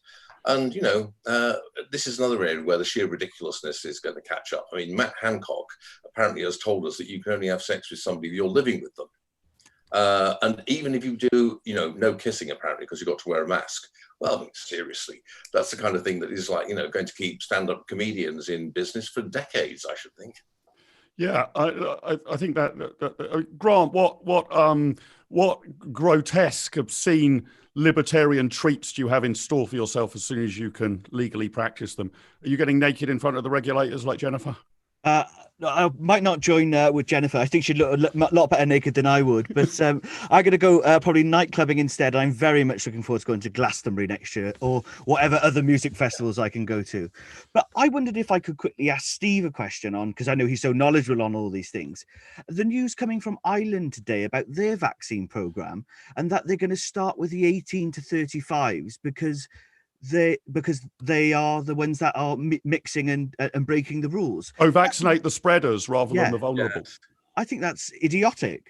Right. Well, we've had a pop at the Welsh. Let's have a pop at the Irish as well, shall we? Steve, is that idiotic? I haven't heard Not that. necessarily. It's a question of how many vaccines you have, actually. If you have enough, that might actually be the smart way to do it, because you want to cut the spread down. And if they're the people who are spreading it, then it might well make more sense to do that. But it's a question of how many have you got access to relative to the number of people you have to vaccinate. So, it might sound, bizarre, but not necessarily.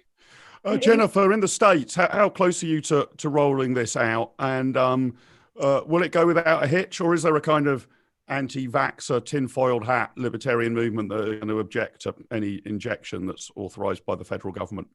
Yeah, so the in America, the left meets the right on some of these issues. Yes, there's a huge anti-vax movement. Look, people can do what they want in their own homes, but if you can't come into a government building if you're not vaccinated, things like that, I'm basically supportive of. But that's not actually. I do think there's going to be some skepticism about the rush to market. The woman who actually found the way to the vaccine, she's right near me in Pennsylvania. The scientist, she was ignored for decades. And she discovered it right here at the University of Pennsylvania. She lives not far from me. Go women. I hope you buy her a drink. Yeah. But I think again, the distribution, what I would love, if I'm the president, I'm going to say, hey, South Dakota, you want to try and vaccinate your 18 to 34-year-olds? Great. Florida, you want to vaccinate your 80-year-olds? Like, test and learn. Yep. We don't know what's going to work first. And what I would like to see in the United States, and I fear it will not happen because we have a very heavy-handed administration coming in the Biden administration, they're going to try. They love central planning. Never works. They love it. It's like great stuff. It's like, let's central plan. Like, that got you the Trabant. Like, how's that happen? It doesn't work. But that's my fear. So no, I think we're going to have a lot of problems with the rollout. I think, American companies being competitive have sold the vaccine to other countries. I think there's lots and lots of problems in the United States. You can expect lots of gnashing of teeth and hysteria out of us. So stay tuned. Steve, you've written a lot about political realignment and how the old political tribes are changing. And I just want you to reiterate some of your thoughts on that. That seems to be happening on both sides of the pond, right? Yeah.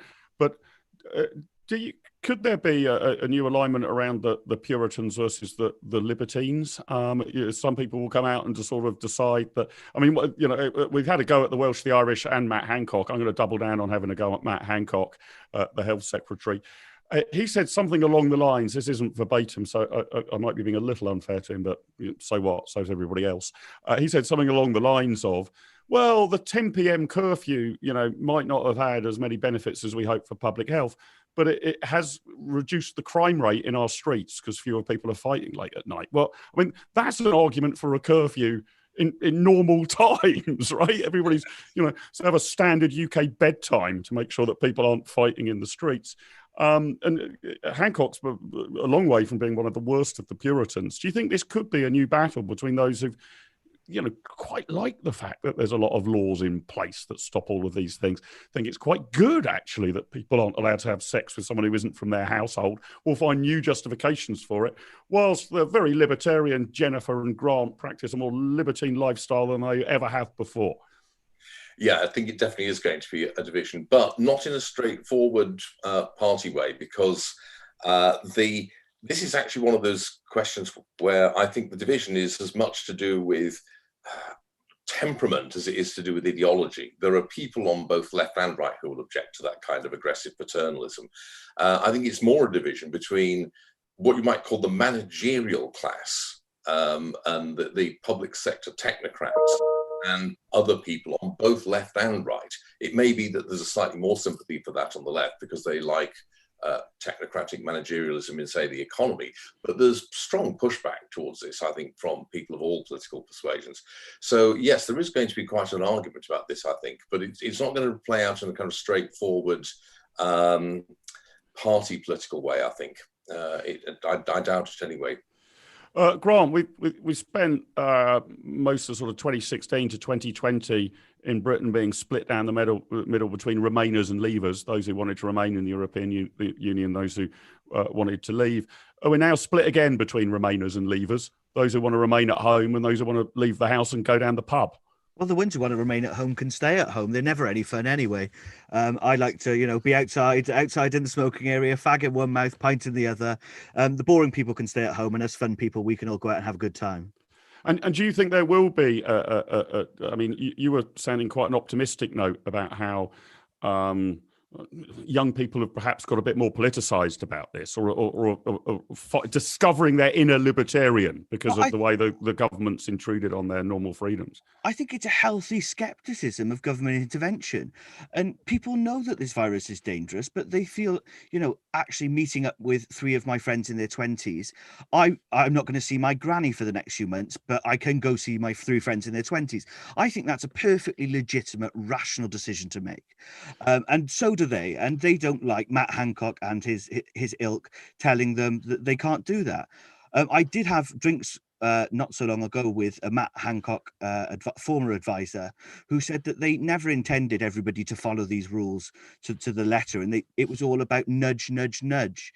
It was a behavioral exercise to kind of scare people into doing a certain action, and that but I find that even more annoying, even more paternalistic. Yeah, because you get the things like, I mean, you're allowed to go out for lunch with people if it's a business meeting. But again, in trying to define what a business meeting is, and how can you only talk about business, or am I able to talk about last night's football scores, or is it illegal if I, move away from the agenda and mention last night's football scores? Very vague. But you could argue, couldn't you, Grant, that does actually allow discretion, if you like. The more risk-takey people will say it is a business meeting, and the more risk-adverse can say, "Oh, I don't think I'm supposed to do that." It does sort of allow individuals to slightly pick their own track. But that goes back to the Dominic Cummings incident, which I think really riled people more than any other. And that was, he said, I found a very sneaky loophole, which is the man that made the rules. People, that's even more annoying if you're somebody who's been sat at home following the rules, and the guy who made them said, "Oh, well, it's not my fault you didn't find the sneaky loophole like I did." But I've got, Jennifer, you got any of these stories from the States? I love the people who are finding the sneaky loopholes. I mean, some of the, what was it? The guys making the rules, Mark. No, I agree. No, I mean the civilian libertarian militia who are finding these great loopholes. But you were allowed to have your cleaning lady round to clean your house because that was employment, but you couldn't have your mother round. So the easy solution is you employ your mother as your cleaning lady, and she can come round. You were allowed to show round people if your house was on the market for sale. So you only needed to find an estate, put a for sale sign outside, and then invite your friends around to look at your house and consider whether or not they want to make an offer on it over a glass of wine or something. I think my favourite one, I can't remember where this guy was from, but he was very worried he wasn't going to be able to see his family on Christmas Day, 6 or 8 of them or whatever it was. But you could only mix, is it 2 households or 3? I've lost track of the rules now, but very much wanted to see his, I think, 84-year-old grandfather, but that wouldn't be allowed within the rules. So he set up a company, employed all of his family on 0 hours contracts, and the AGM of the company is going to be lunch on the 25th of December. These are great ways of people finding. Jennifer, do you share any of those? I admire people finding these ways to outfox the state, because the individual human being's always really a step ahead of the regulator. Oh yeah, I mean, look, in the United States, we largely just ignore them and just do it because right, like again, are you going to criminalize all of us? It's going to be a little hard. But also, and I will say this, and I did this. I actually did end up canceling Thanksgiving because one of my friends was coming has stage 4 metastasized cancer. My other friend's son has a severe lung issue, and we decided, all right, well, I usually have 30, 40 people. Half of them are not libertarian leaning, are much more like we have to follow every rule, and they dropped out. And then just talking and going over, I just said, all right, we're just going to not cancel. And I find a lot of Americans who are libertarian minded and have a spirit of community about them and want to help. We're always, what I find is we're always looking to help our community and our neighbors. So I find even liberty-minded people are canceling things. We're really making a lot of effort. We understand that this is a problem. We don't want to spread. And, we canceled we have a big Christmas party and we did it virtually. So to me, that's the best of the human spirit that government should not infringe upon. And this, what good governors are doing is making suggestions like, hey, you might want to do this, you might want to do that. But when you cannot drop a hammer and enforce it, don't dare make it a mandate. You weaken the actual rule of law when you do that. You make a mockery of a free and democratic system or, a constitutional republic. And so, no, we're not doing like huge ragers under the guise of like, hey, I'm now a real estate agent. We're either doing what the hell we want, but largely people like me have made decisions that like, hey, I want to help my community. And this is how I'm going to buy locally. I'm going to eat out at my local little guy's restaurant. And I'm not going to have big events in my house. And, that's because I love my community and my country. Sure. And trying my best to help.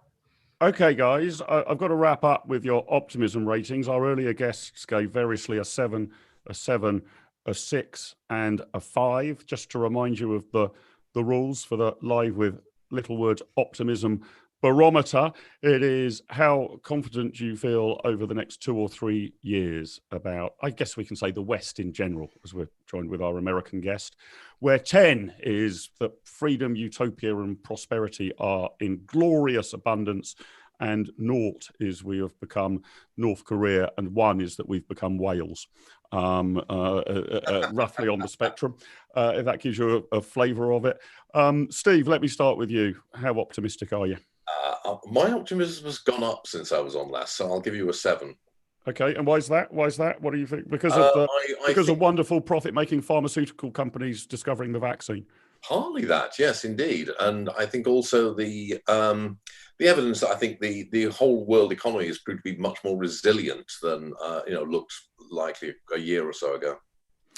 Grant, I'm going to give you an 8. I'm really optimistic, actually.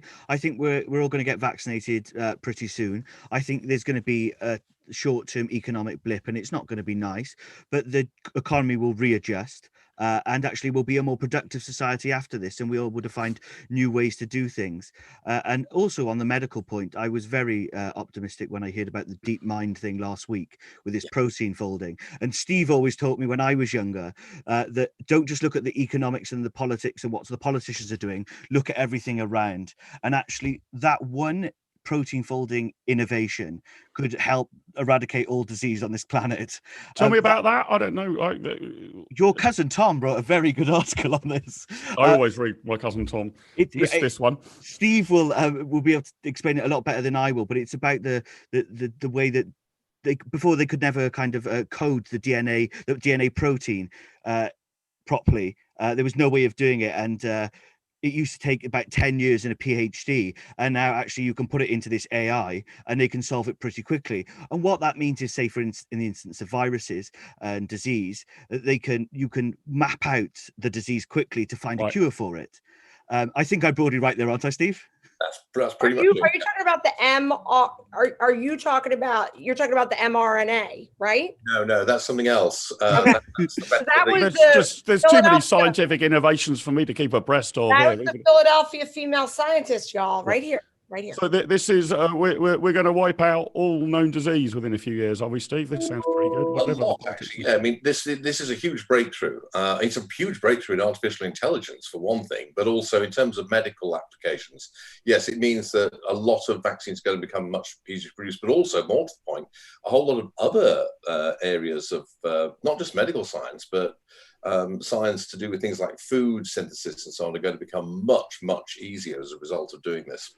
Okay, you're all cheering me up, guys, and I'm going to go to the cheeriest person of all last. Jennifer, how cheerful are you feeling? What's your integer between 0 and 10 on the Live at Littlewood Economic Optimism Barometer? Like, if I say less than 10, they're going to like question my patriotism and like truly a mob might form outside the house. But in all seriousness, I think the number one thing is to look at the time frame in which we solved problems. I mean, we had a massive problem. China knew it had it. In my fundamental belief is I don't think it was a conspiracy. I think China is paranoid to fall behind the rest of the world. They let it get out, right? They stopped domestic flights when coronavirus hit in China, but not international. And look at what the West did. Like, we shut down, we panicked, we ran out of toilet paper, we didn't have enough ventilators. And then we saw problems. I mean, in the United States, they decided the protocol wasn't even to use ventilators, which is why we have them stacked to the roof. But I see, and I'm sure this is happening, major innovations. I see people who were losing businesses that came up with great ideas. Restaurants delivering food and medicine, right? Like, we'll pick up your prescriptions and we'll drop you off your food. I saw communities of libertarian-minded people actively choosing to come together and help one another and support. So, it doesn't matter whether we're going back to what it used to be. Like, this is America. We're not going in that direction, right? Excelsior. But guess what? Neither's the world. The world moves forward. So to me, looking at the scale of the problem and how the Western world, and again, it's not, I mean, there was a large part, but the United States, where I have the greatest vantage point to see, solved problems, wanted to be helpful. Everyone is seeking solution. And look, it's dirty. It's ugly. We're crazy, right? Like, we're showing up with our guns. We're contesting elections. It's nuts, right? But it's because people live free and everybody believes that they're not only part of the process and they have a right to be there, but they also believe they're part of the solution. And it's that human spirit that I think is very Western and is part of the culture. And I think people, in America, they want to work, they want opportunity, they want to be able to rise and fall on their own volition. Guys, they would never talk about growth or that, because to Americans, like, we drive that. It's not an existential idea. Sure. It's us. Guys, you've cheered me up no end. I'm gonna put down an 8 as well, and that means that we come out on this week's edition at an average, if I've done my calculations right, of 7.25, which, okay, not as optimistic as patriotic Jennifer, but pretty good by a kind of British standpoint. 7.25 on the upper end overall. Have me and Jennifer pushed up the weekly average, Mark? You have. We'll and we're the ones soon. like you're cheering us up. Right? Like, we're the but Britain's done great things. I think you should be proud. I mean, look, for all that we complain about, you should be really, really proud of your country and how quickly the West solved this. I don't know whose phone's ringing. It's not Grant's because he's put himself on mute. It's not mine. Jennifer, is your phone ringing? It's Jennifer's. There you go. Yeah. She looks mortified. That's your friend. That's your friend who invented the cure or whatever. Phoning you up to thank you for your 10. No, so that's everyone calling me to say I wasn't optimistic enough. They're like, 10 was too low. 10 was too low. Well, look, 7.25. That's not bad. This is pretty cheerful by Live at Littlewood standards. So Jennifer, Grant, Steve, thank you very much for cheering us up.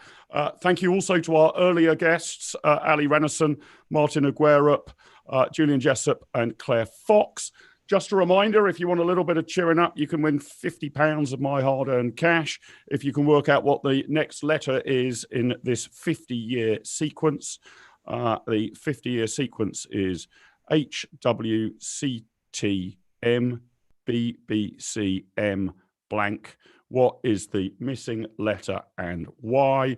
Email lwl@iea.org.uk. If 50 quid's not enough for you, well, I've got an offer to make you £50,000 better off. This is a reminder of our Richard Koch Breakthrough Prize that carries a first prize of £50,000 for the winning essay, which is what are your pro-market free enterprise policies that can help left behind Britain. You can find out more about that competition at breakthroughprize.org.uk. £50,000 for the best idea. And as I mentioned earlier, next Thursday, the 17th of December at 6 o'clock, is our annual Hayek lecture, this time virtual, and given by the brilliant, the magnificent Dr. Stephen Davies. He will be giving the lecture. The title is The World After the Pandemic, and you can view it right here on the IEA London YouTube channel. Many thanks again to our guests. Thanks to all of you for watching this evening. If you've enjoyed what you've been watching, hit the thumbs up. Make sure you're subscribed to the IEA London YouTube channel. Hit that subscribe option and ring the notification bell to learn about all of our upcoming broadcasts. If you can help us financially in any way at all, however large or small, please go to our website, iea.org.uk, and thank you to all of our donors. It's only thanks to your support that we're able to continue to spread the free market message. We'll be back for the next edition of Live with Littlewood next Wednesday, December the 16th at 6 p.m. Look forward to seeing you in cheery and optimistic mood then. Until then, stay safe, stay free, over and out.